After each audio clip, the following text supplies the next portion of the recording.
السلام عليكم ورحمة الله، كي دايرين؟ لاباس عليكم؟ كنتمنى تكونوا كاملين بخير. في هذا الفيديو ديال اليوم ان شاء الله غادي نشوفوا واحد الكيك مختلف نوعا ما، يعني مختلف في المكونات اللي مولفين كنعتمدوا في الكيك. اليوم ان شاء الله غادي نصاوبوه بلا دقيق بلا سكر، لصحاب الحمية والريجيم مزيان، يعني ما فيش سكر ما فيش زيت ما فيش زبدة. خليكم مع الفيديو حتى الاخير باش تشوفوا المكونات وتشوفوا طريقة التحضير. نبداو على بركة الله. غادي ناخذ واحد الكاس ونص، بالكاس ديال العنبه، كاس ونص ديال الشوفان، هذا رقيق شويه كيف ما كتشوفوا. غادي نضيفوا ليه كاس ونص ديال الحليب، حليب عادي يعني بارد، ولا المهم كاس ونص ديال الشوفان مع كاس ونص ديال الحليب. غادي نغطيو عليه ونخليوه حتى كيشرب لينا هاد الكميه كامله ديال الحليب، ونبداو ندوزو لباقي المكونات. غادي ناخدو واحد البول، غادي نديرو فيه جوج ديال البنانات، من الاحسن يكونوا طايبين. البنان ملي تيكون طايب تيكون حلو، يعني زايد في الحلاوه. داكشي علاش من الاحسن ناخدو البنان اللي يكون طايب. داك البنان اللي تقولي صافي راه خماج، هذاك هو اللي تستعملي، تيكون حلو بزاف وفي نفس الوقت كيكون رطب. الا ما كانش عندك تستعمليه يعني بنان كيف ما كان عادي، غير هو قد ما كان حلو قد ما الوصفه تجي حلوه اكثر، يعني الكيك كيجي حلو. حيت ما غاديش نستعملوا السكر، البنان هو اللي غادي يعوض لينا هذيك السكر. المهم غادي ناخذ جوج ديال البنات وغادي نمعسوهم على هذا الشكل هذا غير بفرشيطه.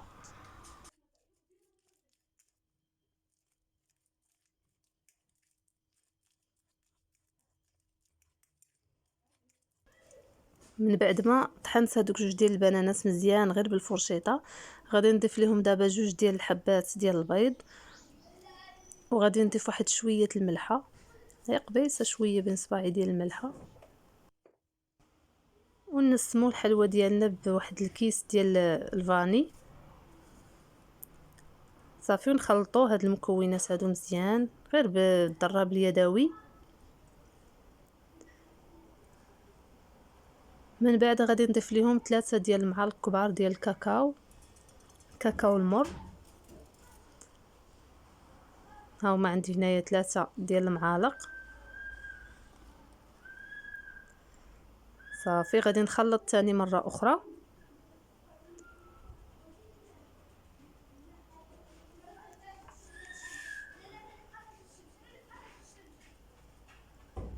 بالنسبه للخميره ديال الحلويات غادي نضيف جوج ديال الاكياس من فئه 7 غرام، يعني 14 غرام ديال خميره ديال الحلويات. نضيف جوج ديال الاكياس، وغادي نضيف هذاك الخليط ديال الشوفان والحليب اللي خليته حتى شرب. كيف ما كتشوفوا ها هو الشوفان شرب ليا الحليب كامل، ولا بحال هكا معجن رطب. صافي غادي نضيفو على الخليط الاول ديال البيض والبنان، وغادي نعاود نخلط ثاني مره اخرى مزيان حتى كيتجانسوا ليا المكونات جيدا. وفي هذا الاثناء رشعت الفران باش يسخن، خاص الفران يكون سخون مزيان نفس الطريقه ديال الكيك العادي. صافي غادي نجيب دابا واحد المول، وغادي نكون دهنته بالزيت ولا بالزبده ولا فرشوا ليه ورق الطهي ولا اللي كنتوفر عندكم. المهم انا دهنته بالزيت ورشيته بالكاكاو باش ما يجينيش داك الطحين بيض في الكيكه ديالي من التحت. رشيته بالكاكاو. صافي غادي نكب فيه الخليط ديالي وغادي ندخلو الفران يسخن، وغادي نطيبوه على عافيه مهيله. تقريبا كياخذ واحد 25 دقيقه هكاك، يطيب على عافيه مهيله. صافي ونرجعوه مع لا عفوا قبل ما نرجعوه بالنسبه هنايا في الوجه ديال الكيك تقدروا تضيفوا المكسرات. انا غادي نضيف واحد شويه ديال الكركاع واللوز مهرمشين.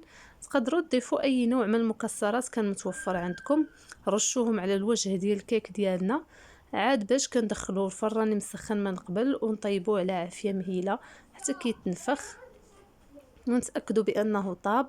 عاد باش كنخرجوه وكنحتفظوا به حتى كيبرد مزيان، يعني بلا ثلاجه، نخليوه غير على برا الثلاجه حتى كيبرد. عاد باش كنزينوه بالشوكولاط نتلاقاو مع التزيين ومع الشكل النهائي ديال الكيك ديالنا.